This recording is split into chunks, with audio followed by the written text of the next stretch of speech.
Кээде эмне болот? Бир адам Алланын сүйүктүү бендеси болот. Бирок колу жука, кедей, мансабы деле жок, кадыры деле жок, башкасы деле жок. Бирок Аллах субханала таала ал адамдын жүрөгүнө эмне кылган болот? Бейпилчилик, тынчтык, рахат алып койгон болот. Сүкүн алып койгон болот.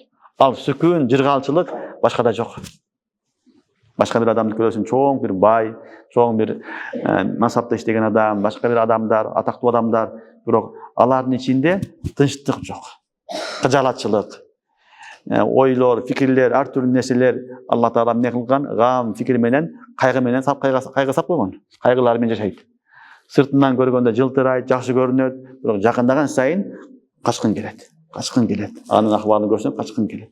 Себеби бул жакшылык анда жок. Анда жок. Аллахтын сүйгүлөрү бенделерге Алла таала хасана бул дүйнөдө жакшылыктар берет. Жакшылык кайра айтабыз, бир гана байлык, бийлик болуш шарт эмес туугандар. Жакшылыктын түрү көп. Ден соолук жакшылык, бала чакка жакшылык, тынч жашап атканың жакшылык, оорубай калганың жакшылык, узун өмүр болгон жакшылык, бүт бар жакшылык. Ошолор ичинде рахат, жүрөктүн рахаты, тынчтыгы, бул дагы өтө чоң рахат, неамат.